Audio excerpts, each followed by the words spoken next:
Chapter 10. Jack's Big Mistake. The three men were moving across the island as they fought. Norrington pushed Will hard, and he dropped the key. It flew through the air and fell into Jack's hand. "Ha-ha!" Jack screamed. He ran away down the beach. Norrington and Will quickly followed him. Holding the key tightly, Jack went into the old church and climbed some wooden stairs. High above him, the bones of the old churchman hung from a chain. Jack said "Hello" to him and continued his climb. Norrington and Will quickly followed Jack up the stairs. Norrington attacked Jack with his sword, but Jack stepped away. Norrington ran at him, took the key, and threw Jack down the stairs. As Jack fell, his hand found the dead churchman's chain. Jack and the churchman dropped down together. At the same time, Will, holding on to a second chain, was pulled up toward Norrington. As he passed the Commodore, he took the key. Then he ran out onto the church roof. On the beach, the water started to move again. Slowly, the heads of Jones's sailors came up out of the pale blue water. The men walked across the beach and stood next to the empty hole. Then they saw Will Turner step out onto the church roof. Will was trying to escape from Jack, Norrington, and now from Jones's men. He jumped across a hole in the roof. Using the point of his sword, Norrington lifted the key from Will's hand. The Commodore held it for a second. Then it disappeared. Jack had it again. Norrington turned angrily and knocked Jack's sword from his hand. He looked over his shoulder at Will. "Excuse me," he said. "I'm going to kill the man who destroyed my life." "That's okay," Will answered. Jack held up one finger. "Let's talk about this, Commodore. Are you sure you have the right man?" Will smiled. Jack was trying to save himself again. "You caught a famous pirate and put him in prison," Jack said. "You wanted to marry a beautiful woman. Who freed the pirate and stole your girl?" Jack turned toward Will. Norrington stopped Jack. "You've said enough," he shouted, and pushed his sword wildly at Jack. Jack threw up his hands and screamed. He fell down the roof, and the key dropped to the ground. "Good work," Will said. "But sadly, Mr. Turner, he was right," Norrington said. He turned his sword toward Will. Norrington hated Jack, but he didn't like Will either. Down on the ground, Jack picked up the key and ran. "I'm on your side, friend," he called up to Will.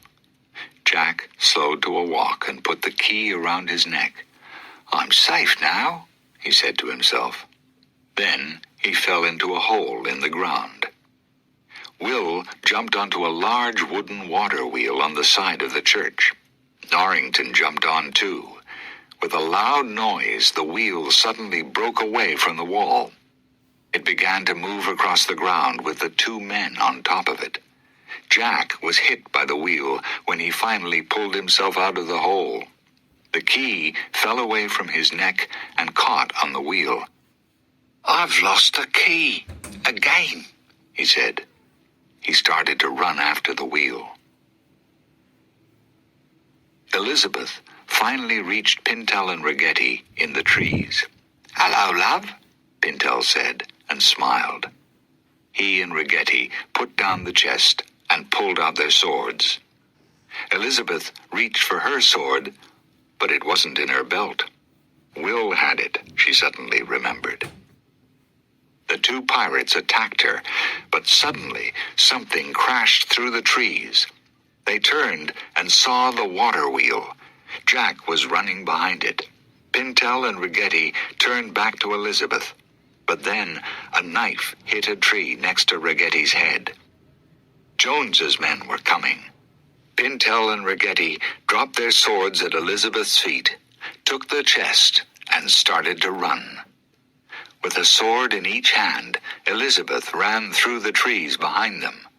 The pirates tried to run around a tree, one each side of it, but they were holding the chest between them.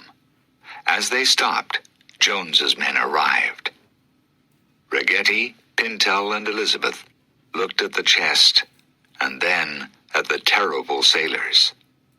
They all made the quick decision to leave the chest on the ground. On another part of the island, Jack was still running after the wheel and the key. He ran quickly, got close to the wheel, and jumped inside it. Will reached down from the top of the wheel. He took the key before Jack could. Then he also jumped inside the wheel. Norrington followed him quickly. Cutting Will with his sword, Jack took the key again. He climbed on top of the wheel and then jumped into a tree. Hanging from the tree, Jack noticed one of Jones's sailors. He was coming toward the tree, and he was carrying the chest. Jack reached for a piece of wood and threw it at the sailor's head. The wood knocked the undead sailor's head off his shoulders. Jack jumped out of the tree and looked around. He couldn't see anybody. With the key in hand, he carefully walked up to the chest. Jack sat down next to the chest and turned the key in the lock. And there it was, Jones's heart.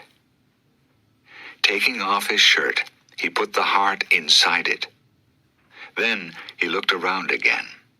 Nobody was watching him. He ran straight to the rowing boat and found his bottle. It was large enough and had a wide top. He emptied some of the earth onto the beach and placed the covered heart inside the bottle.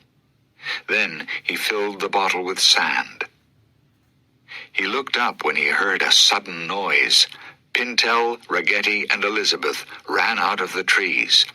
The two men were carrying the chest again, and Jones's sailors were close behind them. Elizabeth fought Jones's men bravely, but she was losing the fight. Then the big wheel crashed out of the trees and knocked down some of Jones's men. Elizabeth escaped to Pintel and Ragetti, and they pulled the chest through the sand toward the rowing boat. Jack was unhappy. There were too many people on the beach. He put his bottle back into the end of the rowing boat and watched.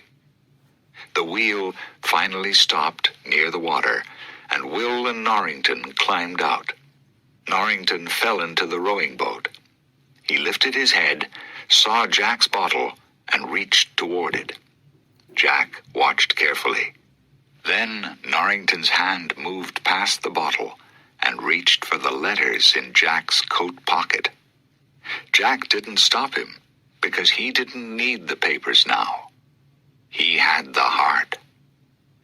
Davy Jones and every ship on the ocean were his. The fight on the beach between Sparrow's men and Jones's men continued.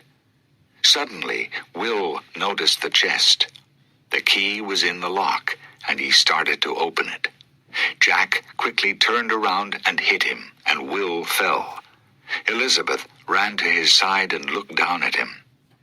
"We're not going to escape," she said to Norrington. "Not with the chest," he replied. He quickly took the chest and ordered her into the boat. "Don't wait for me," he called as he disappeared from the beach into the trees. Jones's men followed him. "We must listen to him," Jack said quickly. "Yes," Pintel agreed and pushed the rowing boat into the water. Jack picked up his bottle. With the heart and Teodalma's earth inside it, he was safe. "We have to take Will," Elizabeth ordered. Jack looked angry, but agreed. Pintel and Ragetti pulled Will into the boat. Without another word, they left the island and Norrington behind.